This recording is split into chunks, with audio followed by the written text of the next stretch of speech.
Students, हमने thermodynamics start किया है। थर्मोकेमिस्ट्री उसमें ऑलमोस्ट कंप्लीट हो गया है। उसमें हमने standard enthalpy of reaction, standard enthalpy of formation, standard enthalpy of combustion, ये सारे पॉइंट्स देखे हैं। आज का अपना नया पॉइंट है एंट्रोपी। देखिए, इंटरनल एनर्जी हो गया, एंथैल्पी हो गया, अब बचा है एंट्रोपी और गिब्स फ्री एनर्जी। तो एंट्रोपी क्या है?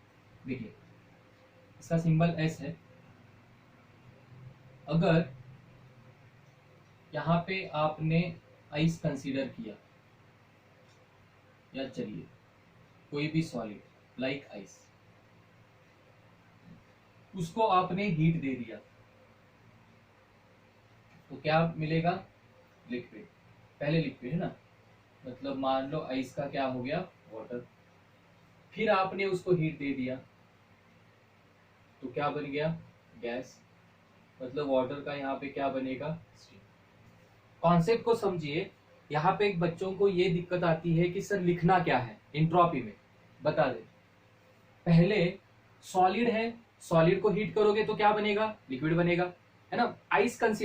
आइस को कंसीडर करिए, एंट्रोपी आपको समझ में आएगा। आइस को हीट देते हैं तो वाटर बनता है, और ज्यादा हीट देते हैं तो स्टीम बनता है। तो आइस में या कोई भी सॉलिड में जो पार्टिकल्स है वो परफेक्टली ऑर्डर्ड होते हैं। ऑर्डर्ड, यहां पे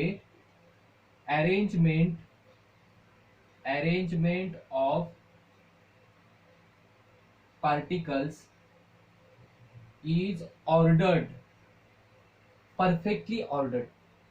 जब आप आइस को या कोई भी सॉलिड को ऐसे हीट करते हैं तो उसमें थोड़ा सा क्या होता है? चेंज होता है। देखिए, ये जो मतलब ये है पार्टिकल्स है, उसमें थोड़ा बहुत तो चेंज आता है, ऐसे अलग अलग, है ना। ये देखिए, मतलब कुछ तो उसमें डिसऑर्डर, ऑर्डर डिसऑर्डर, मतलब कुछ तो डिसऑर्डर, लेस डिसऑर्डर्ड पार्टिकल्स। देखिए, और ज्यादा मतलब ये करोगे, देखिए ये आइस है, परफेक्ट कंप्रेस नहीं हो रहा है, हीट करोगे तो लूज होगा, मतलब कुछ तो अरेंजमेंट यहां वहां होगा। अब पूरा हीट करोगे तो, अब गैस में तो जानते हैं आप, है ना, बहुत मतलब उनमें डिस्टेंस होता है, वैंडरवाल फोर्सेस होते हैं, इसमें मेटालिक फोर्सेस होते हैं, है ना। तो गैस हो गया, और ये मोर डिसऑर्डरनेस, मोर डिसऑर्डर्ड, डिसऑर्डर्ड पार्टिकल्स। तो क्या लिखना है? यही एंट्रोपी है, मतलब ऑर्डर टू डिसऑर्डर ने जा रहा है, इसी को ही मतलब आप हीट, यहाँ पे मेन कॉन्सेप्ट है हीट का। मतलब कोई भी सब्सटेंस को आप हीट दे रहे हैं, उसमें डिसऑर्डरनेस आना ही आना है, उसी डिसऑर्डरनेस को हम बोलते हैं एंट्रोपी। देखिए, तो एंट्रोपी क्या है? देखिए, the disorderness of a system, the measure of, किसको मेजर कर रहा है? द मेजर ऑफ disorderness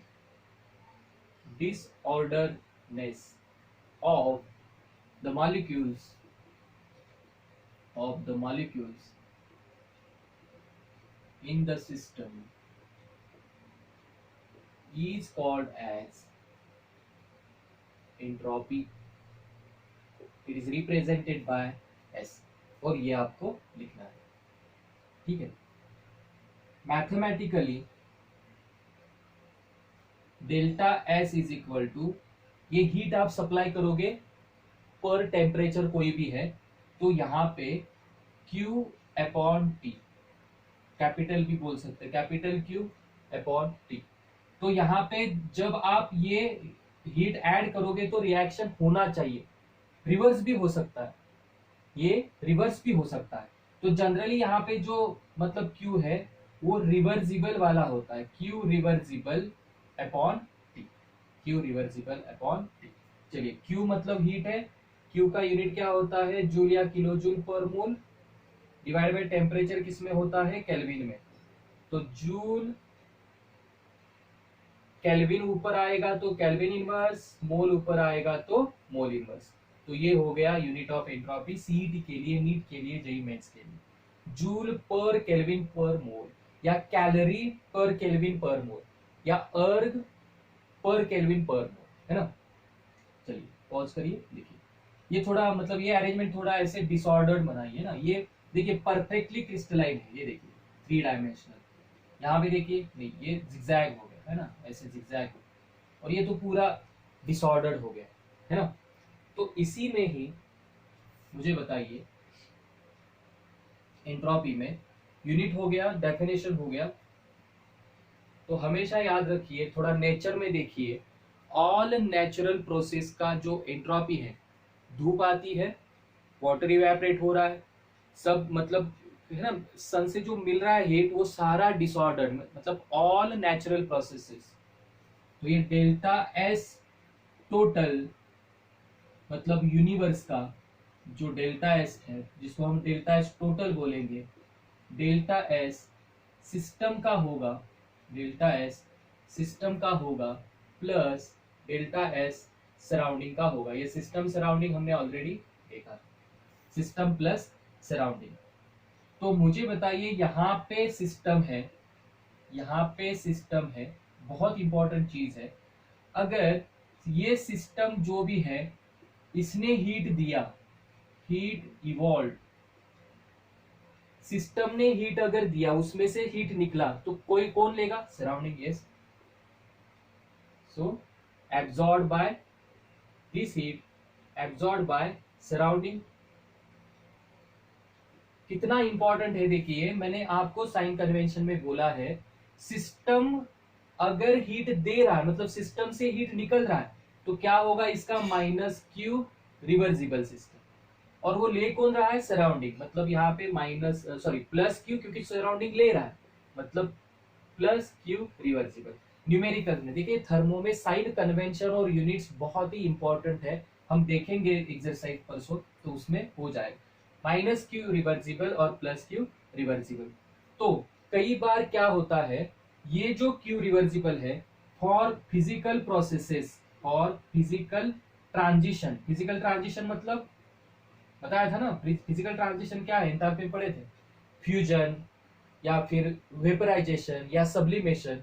इनके लिए जो फ्यूजन करते हैं, फ्यूजन का मतलब क्या है, कोई भी सॉलिड जाता है लिक्विड में, तो जितना हीट है उसे बोलते हैं लैटेंट हीट। उसे क्या बोलते हैं? लैटेंट, छिपा हुआ। लैटेंट मतलब छिपा हुआ, latent heat.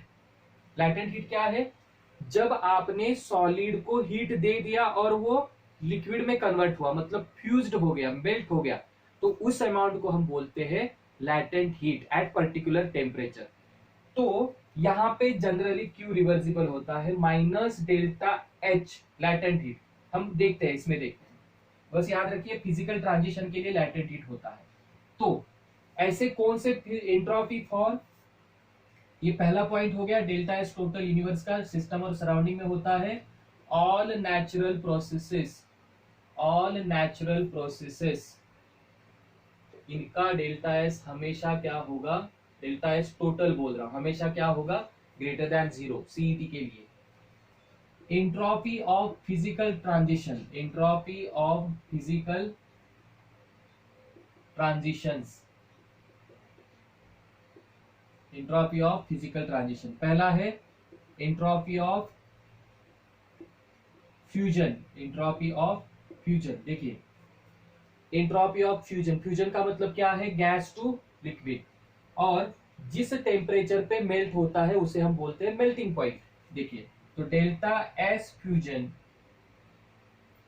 Is equal to Q, अब डेल्टा एस फ्यूजन मतलब सिस्टम की बात करें, मतलब Q reversible upon T, Q reversible upon T.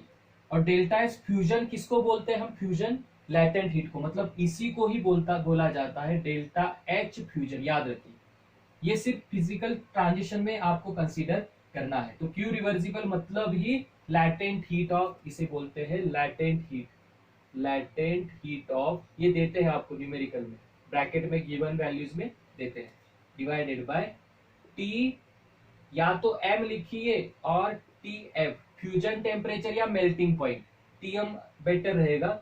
TM मतलब मेल्टिंग पॉइंट। आप जानते हैं कोई भी सब्सटेंस सॉलिड से लिक्विड में कब जाएगा?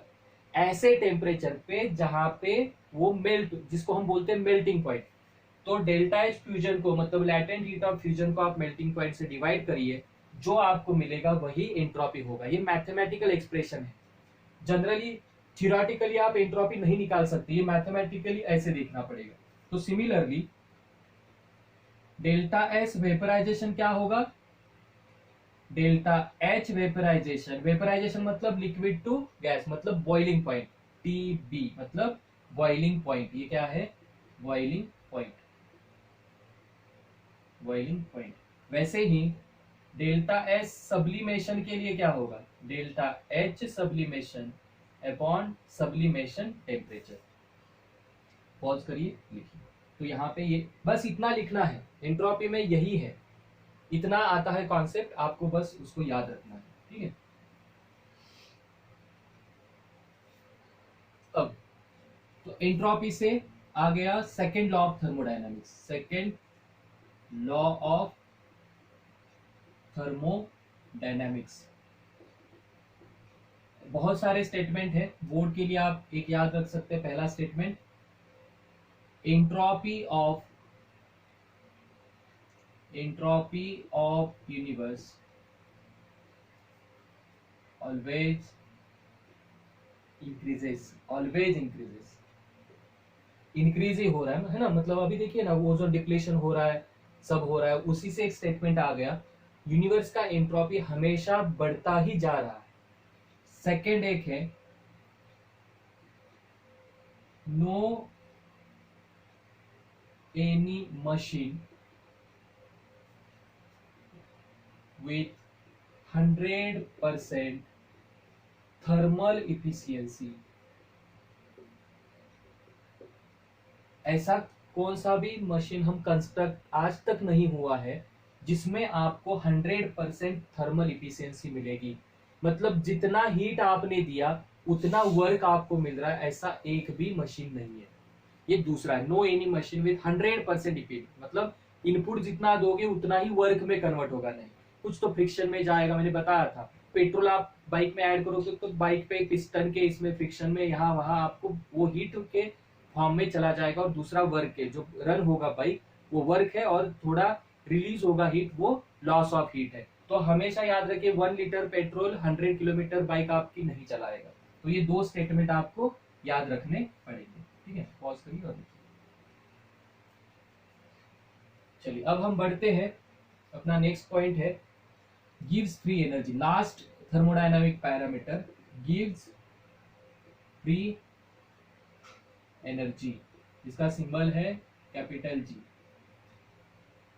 तो इसका डेफिनेशन ये है, G is equal to H minus T S. इसको याद ही रखना पड़ेगा। डेफिनेशन कैसे करोगे, it is the difference between, H क्या है, एंथैल्पी है,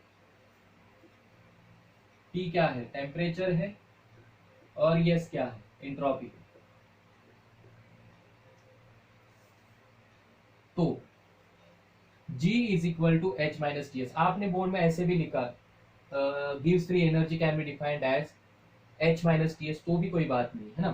तो जी एच, और आप जानते हैं H स्टेट फंक्शन है, एंट्रोपी ये स्टेट फंक्शन है, ये स्टेट फंक्शन, तो ये भी क्या होगा, स्टेट फंक्शन होगा। इसका मतलब इसमें H2 माइनस H1 लिखते हैं, इसमें भी S2 माइनस S1 लिखते हैं, तो इसमें भी G2 माइनस G1 होगा, स्टेट फंक्शन है। तो क्या होगा बताइए, टेम्परेचर तो स्टेट फंक्शन नहीं है, तो क्या होगा, delta G equal to delta H minus T delta H। इसका डेरिवेशन आपके सिलेबस में, मतलब एडवांस तक नहीं है, बस इसका नाम एक बार पूछा था, gives Helmholtz, gives Helmholtz equation. ये है gives Helmholtz equation, delta G is equal to delta H minus T delta S, ठीक है। अब एक काम करते हैं, डेल्टा G और सिर्फ एंट्रोपी का रिलेशन क्या है, देखिए, late Q amount of heat, let Q amount of heat evolved by system, evolved by system, let Q amount of heat evolved by system। अब मुझे बताइए क्यू अमाउंट ऑफ हीट, मतलब जो हीट है सिस्टम से चला गया, कहाँ जाएगा वो? यस, सराउंडिंग में। तो बढ़ेगा किसका? सराउंडिंग का। तो मुझे बताइए डेल्टा एस सराउंडिंग का क्या होगा? डेल्टा एस सराउंडिंग का क्या होगा? प्लस या माइनस? प्लस क्यू सराउंडिंग या क्यू सिस्टम, सिस्टम का माइनस हुआ क्योंकि देखिए हीट ने सिस्टम को छोड़ा, मतलब सिस्टम के लिए हम बोलेंगे माइनस क्यू, और वो हीट सराउंडिंग ने लिया मतलब उसको बोलेंगे हम प्लस क्यू। तो प्लस मतलब क्यू सिस्टम अपॉन टेम्परेचर, और आप जानते हैं इसी को ही हम बोलते हैं delta H system, S Y system upon T. तो डेल्टा एस टोटल क्या होता है? डेल्टा एस टोटल क्या होता है बताइए? Delta S system plus delta S surrounding. लेकिन डेल्टा एस सराउंडिंग क्या है? देखिए बहुत इजी डेरिवेशंस है थर्मो के, सिर्फ वर्क डन का थोड़ा वो इंटीग्रेशन वाला वो संभालिए, थोड़ा प्रैक्टिस करिए, ये सब बाकी इजी है। डेल्टा एस सराउंडिंग क्या लिखोगे आप? देखिए डेल्टा एस सराउंडिंग की जगह पे क्या लिखोगे? Delta H system upon T. थोड़ा कैलकुलेट करिए, T into delta H system plus delta H system divided by, यहाँ पे होगा टी और यहाँ पे होगा डेल्टा एस टोटल। टी को यहाँ लाइए, T delta S total is equal to यहाँ पे होगा T delta S system plus delta H system. देखिए अब टोटल सिस्टम सिस्टम आ गया। अब यहाँ पे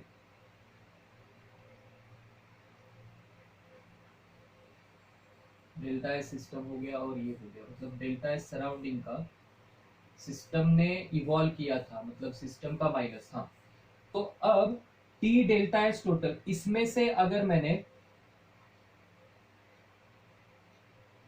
एक second, delta S surrounding equal to Q system upon T, surrounding का हम कंसिडर करेंगे, वहां पे सराउंडिंग ने दिया था, मतलब सॉरी सिस्टम का माइनस होगा ना, सॉरी क्यू सिस्टम है ना, मतलब वो माइनस सिस्टम का क्यू क्या होगा? माइनस। वो जितना आएगा सिस्टम से वही पकड़ेगा कौन? सराउंडिंग। तो यहाँ पे चाहिए माइनस, सॉरी यहाँ पे चाहिए माइनस। माइनस एक सेकेंड, देखिए सराउंडिंग का डेल्टा एस हम मेजर कर रहे हैं, सिस्टम ने हीट को इवॉल्व किया है, मतलब सिस्टम का माइनस होगा, सिस्टम का क्या होगा? माइनस होगा। उतना ही माइनस कौन लेगा? सराउंडिंग लेगा।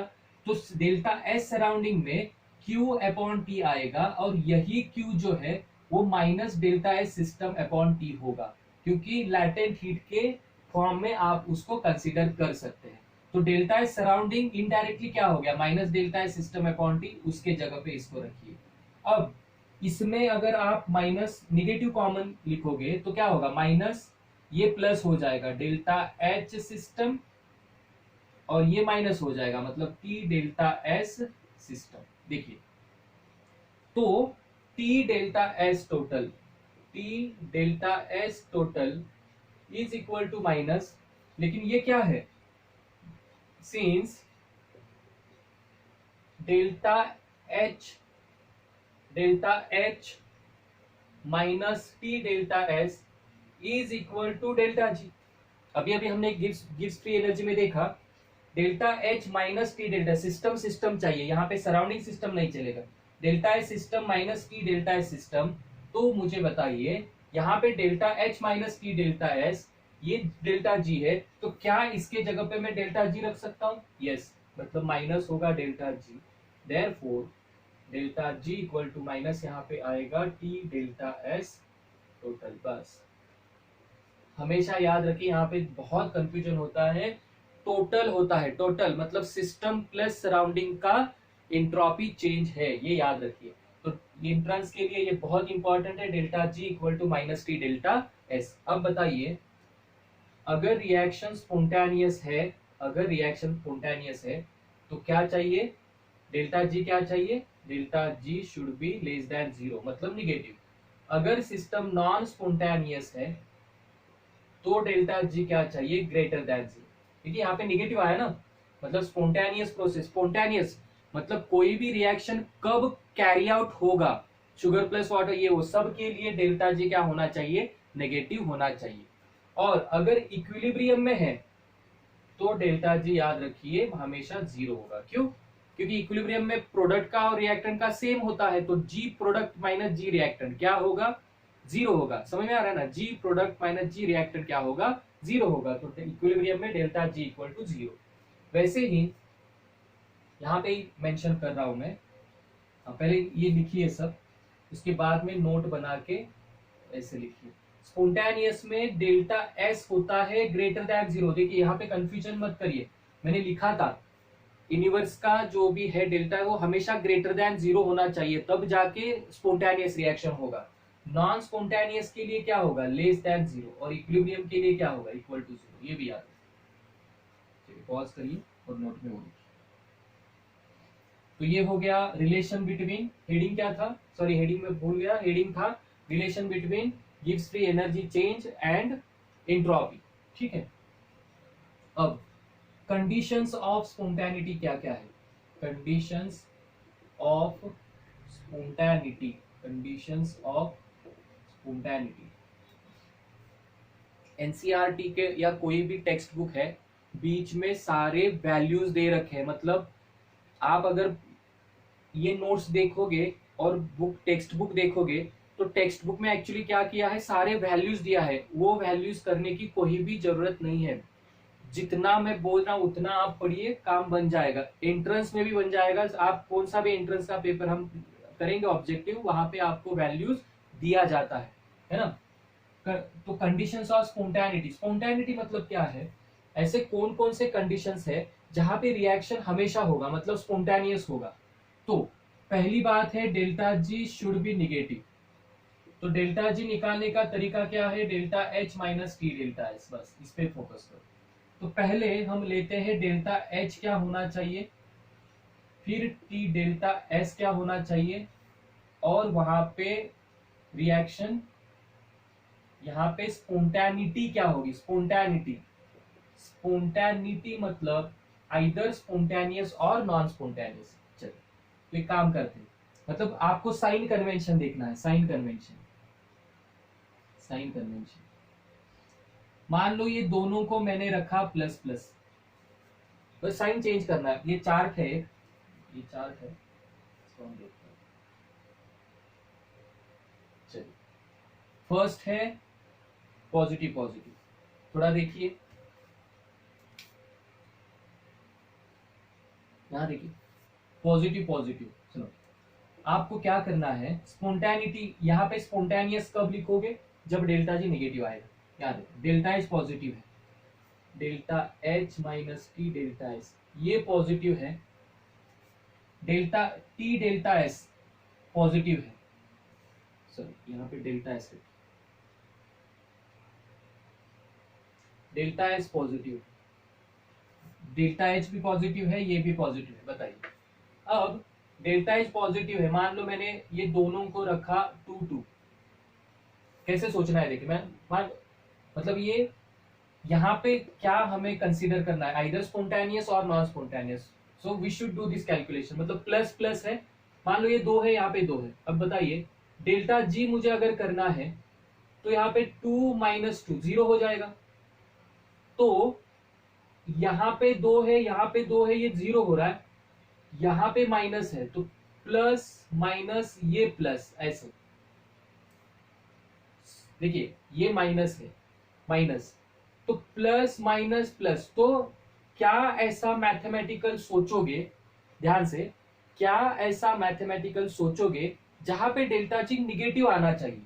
देखो आप समझदार हो, 2 माइनस 2 है, जीरो आ रहा है, मतलब इसको मुझे बढ़ाना पड़ेगा, मतलब 3 करना पड़ेगा, तब जाके 2 माइनस 3 इज इक्वल टू क्या आएगा, -1। कितना इजी है, मतलब मुझे ये वैल्यू को बढ़ाना पड़ेगा, मतलब आपको क्या बढ़ाना पड़ेगा, टेम्परेचर, टेम्परेचर।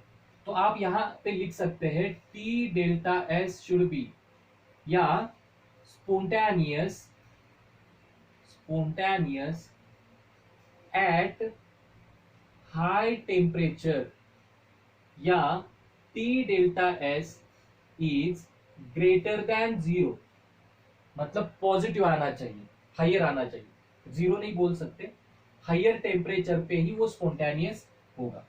अब ये प्लस लेते हैं, इसको माइनस लेते हैं। अब बताइए, सोचिए थोड़ा, सेम कॉन्सेप्ट लगाना है। डेल्टा एच प्लस है, डेल्टा एस माइनस है, यहां पे माइनस रखिए। अब आप जानते हैं ये पॉजिटिव है, माइनस और माइनस हमेशा क्या होता है, माइनस इंटू माइनस क्या होता है, प्लस। ये डेल्टा जी कभी भी निगेटिव नहीं हो सकता। आप समझ रहे हैं, यहाँ पे पॉजिटिव है, माइनस है, डेल्टा एस को निगेटिव रखिए। देखिए माइनस माइनस क्या होगा, प्लस होगा। समझ में आ रहा है ना आपको, ये माइनस डेल्टा एस अगर निगेटिव लोगे तो माइनस माइनस प्लस होगा। तो ये इस केस में आपको कभी भी रिएक्शन स्पॉन्टेनियस नहीं हो सकती। Non spontaneous at all temperatures, non spontaneous at all temperature. चलिए, प्लस प्लस हो गया, प्लस माइनस, एक बार अभी इसको माइनस करते हैं, इसको प्लस करते हैं। बताइए, पहला माइनस है, डेल्टा एच माइनस है, क्वेश्चन आएगा कंडीशन ऑफ स्पॉन्टेनिटी, ये चार्ट बनाना है और डेल्टा एच से पॉजिटिव, माइनस, ये माइनस इंटू प्लस हमेशा minus.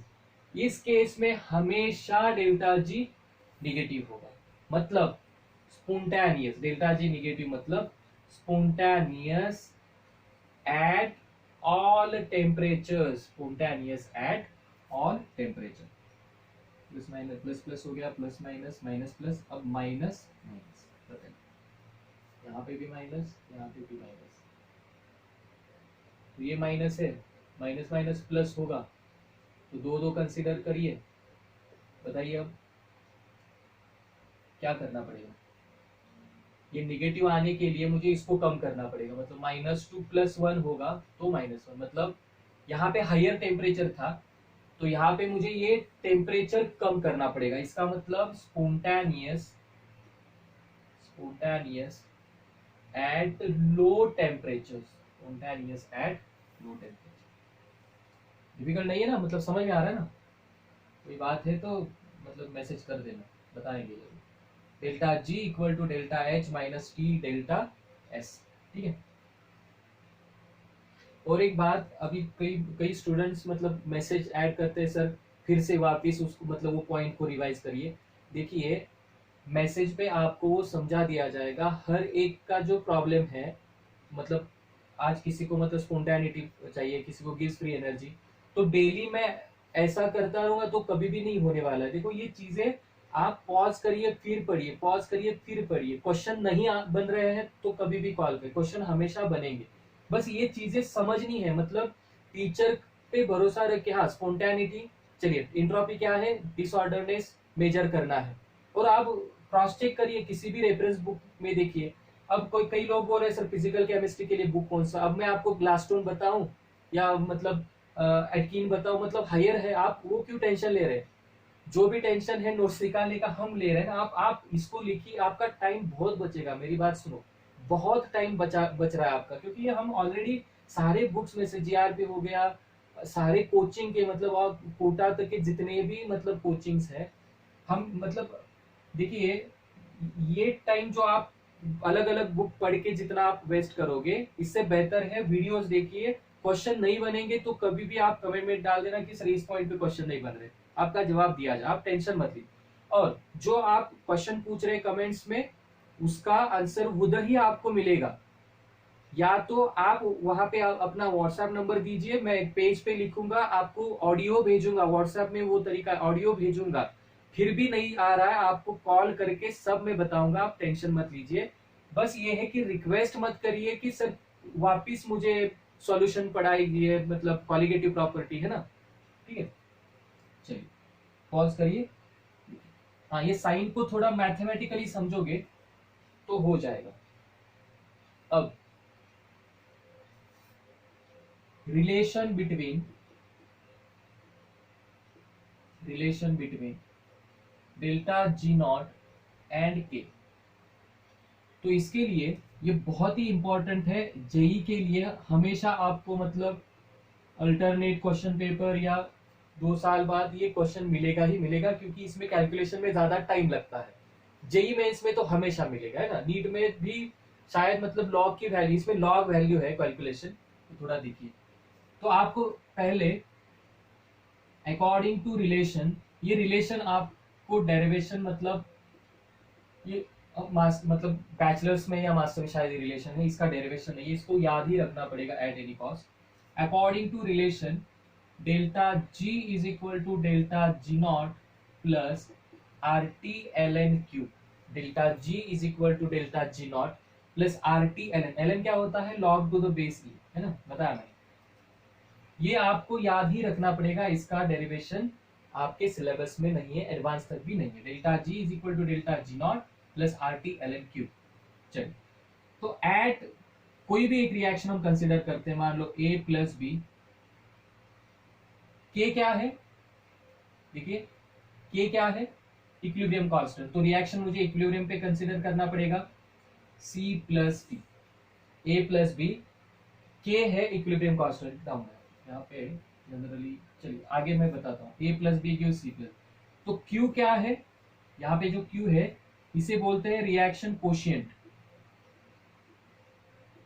Chemical equilibrium 11th chapter नहीं पढ़ा है तो यहाँ पे देखिए कैसे निकालते हैं। Concentration of product, concentration of product divided by concentration of reactor. Concentration of product upon concentration of reactor, मतलब क्या होगा इसका? concentration of C into concentration of B divided by concentration of A, square bracket मतलब concentration of B। ये हो गया Q। अब at equilibrium delta G, अभी यहाँ पे मैंने लिखा था एट इक्विलिब्रियम डेल्टा G हमेशा क्या होता है? 0। और ये जो Q है वो होता है K, where K is equilibrium constant. 11 का पॉइंट है, तो इक्विलिब्रियम कांस्टेंट है ना, के मतलब इक्विलिब्रियम कांस्टेंट। चलिए, इस रिलेशन में डेल्टा जी 0 लिखिए और क्यू की जगह पे के आएगा, तो बताइए delta G 0 which is equal to delta G not plus R T L N Q की जगह पे आएगा के। बताइए therefore delta G not equal to, ये प्लस है माइनस होगा, माइनस ये माइनस भूलते हैं ज्यादातर बच्चे, एल एन के, और ln का log में करते हैं तो delta G not equal to minus 2.303 R T log to the base 10k। so this is very very important relation for delta g naught and k। 2.3 कहाँ से आया? जब हम log ln log to the base e को log to the base 10 में convert करते हैं natural two common में, तो 2.3 वहां पे मल्टीप्लाई करना पड़ता है, where k is an equilibrium constant। ठीक है, इसको पॉज करिए। और लास्ट पॉइंट अपना है third law of thermodynamics. Third law of thermodynamics, मुझे बताइए, मैंने अगर एक कोई भी आइस को और ज्यादा टेम्परेचर कम किया तो क्या होगा? एंट्रोपी 0 तक जाएगा। अगर मैंने टेम्परेचर को कम करता गया मैं, तो कोई भी सब्सटेंस है वो क्रिस्टलाइन, परफेक्टली क्रिस्टलाइन कंपाउंड जो है उसका एंट्रोपी क्या होगा? 0। बस वही लिखना है।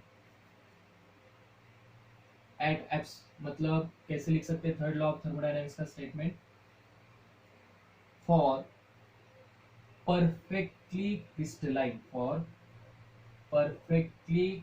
Crystalline substances entropy is, for perfectly crystalline substances entropy is always 0, मतलब delta is equal to 0 at absolute, ये बहुत इंपॉर्टेंट वर्ड है, एब्सोल्यूट टेम्परेचर मतलब 0। एब्सोल्यूट टेम्परेचर मतलब 0 केल्विन। 0 केल्विन मतलब -273 डिग्री सेल्सियस। कितना टेम्परेचर मतलब वहां पे थोड़ा, लेकिन ये थर्ड लॉ है, ऐसे सब्सटेंसेस ही वहां पे होंगे। तो for perfectly crystalline substances entropy is always 0 at absolute temperature. ठीक है, सो पढ़ते रहिए, मैसेज भेजते रहिए अगर कोई पॉइंट है। यहाँ पे थर्मोडायनेमिक्स का थ्योरेटिकल पार्ट खत्म होता है। कल या परसों हम एक्सरसाइज स्टार्ट करेंगे। ठीक है, थैंक यू।